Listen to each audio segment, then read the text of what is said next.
Think of a roller coaster, like right now. Got it? Let me guess, it was Big Apple Coaster in Vegas. No?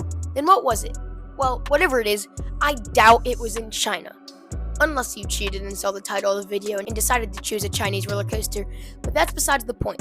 The actual point I'm trying to get across is the fact that Chinese coasters are forgotten about and don't get nearly enough hype. Sure, there may be other countries with stronger lineups, but almost none as underrated as this one. The sheer variety already takes the collection to the upper tier of countries for roller coasters, but also the quality of the individual rides just isn't talked about. So today, I wanted to put some of these underrated masterpieces under the spotlight and travel through the forgotten world of Chinese coasters. Starting with a ride I severely hyped up only a few videos ago, Python in Bamboo Forest. This is a serious contender for the best wooden coaster ever built, and there's actually a strong argument to be made that China has the best lineup of wooden coasters anywhere around the world, the two best GCIs and most of the best gravity groups when setting voyage aside.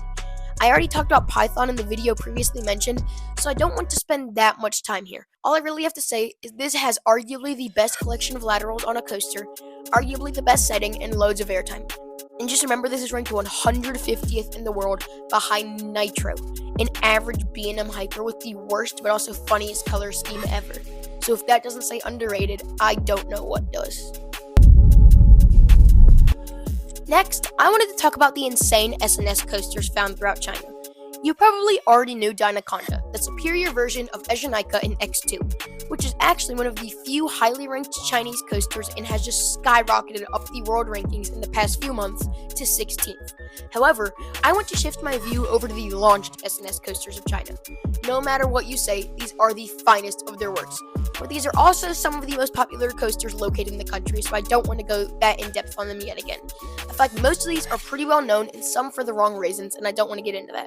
But there is one that doesn't get talked about enough in the coaster world, Extreme Rusher. Maybe I'm dumb, but before making this video, I had no idea this coaster existed. But it looks amazing. Maybe the best launch, well, ever, an incredible top hat, and then after that, a little bit above average for the rest of the layout. Sure, it isn't one of the best coasters ever, but better than it gets credit for. Wait, what's that coaster right there? It actually looks really solid. Well, that coaster is Crystal Wings, which is by far the best Superman clone. The theming is unbelievable, plus it looks to run faster than the average clone of this model. It makes for quite the good 1-2 punch at a very underrated park overall. I know this was a quick one, but I had to include Crystal Wings, as of the coasters shown in this video up until now, I can confidently say it's the least known. This next ride is one that I am shocked isn't in most of the thumbnails for those clickbaity top 10 most dangerous coasters or whatever videos. Battle of the Jungle King at Hi-Fi Sunathon. A dueling tilt coaster. While I will say it looks like kind of terrible on ride, I couldn't get myself to skip it for just how picturesque it is. The two trains facing each other along with both sides having the huge loop is just perfect. Yet again, I have to clarify that's from an off-ride point of view. On ride, it looks like SLC levels of dog water. Just listen to these groans of actual pain.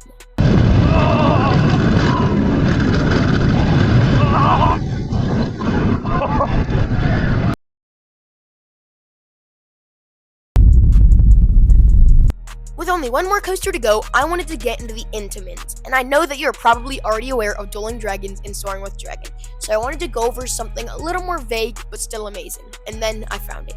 Euro Express looks like an underrated gem and an absolute masterclass by Intamin, one of the finest examples of short but sweet out there. We're looking at under 2,000 feet of track, yet there's a cable lift, 2 inversions, a top hat which actually isn't right after a launch, instead you do it right after the first drop, and a couple Maverick-esque transitions.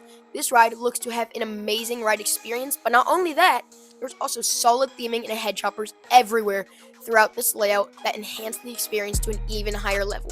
While I don't think this looks like the best coaster in the world, or really even close to it for that matter, Euro Express is a gem that is heavily underrated, forgotten, and truly underappreciated. Throughout this video, I've been looking at some of the most forgotten coasters, which I've already said a million times and it's probably getting repetitive by now.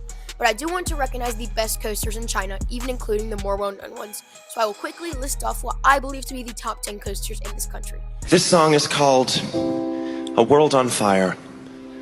At number 10 is Wooden Coaster Fireball, a crazy airtime-packed Gravity Group manufactured coaster with PTC trains. Where have I seen that before?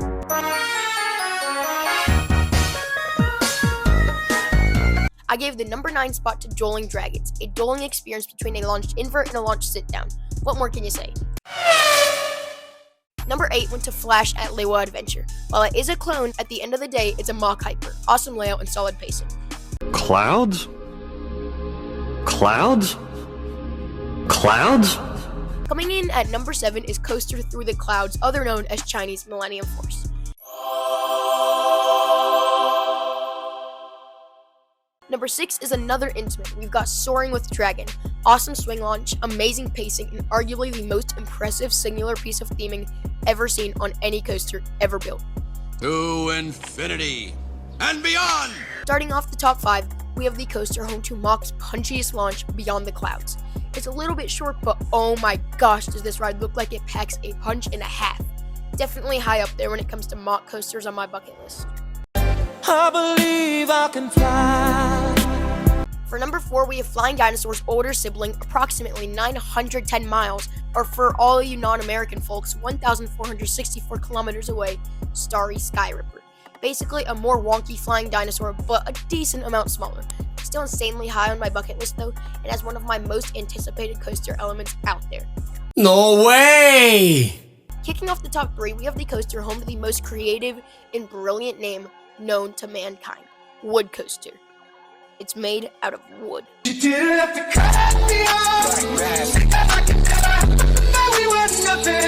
snake. I'm a snake. I'm a slithery little naked snake. At number 2 is an even better wooden coaster, Python in Bamboo Forest. I already talked about it earlier in this video, and the same things still apply to it. World-class coaster and easily top 15 on my bucket list.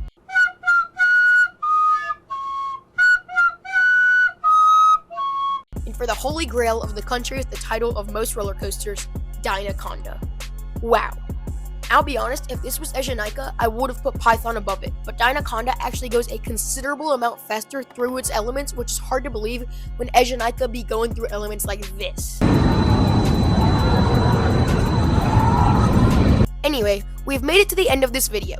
I hope you enjoyed, and hopefully you learned some new coasters today, or at least are more excited for ones you previously knew. If you disagree to some things I said about certain rides, or maybe the way I ranked the top 10, feel free to comment down below your opinions. However, sadly, that's a wrap, and I'm finally done writing the script that I started at 9:15 p.m. while it is currently 12:13 p.m. Thanks for watching, and see you next time on Express Thrills. Bye!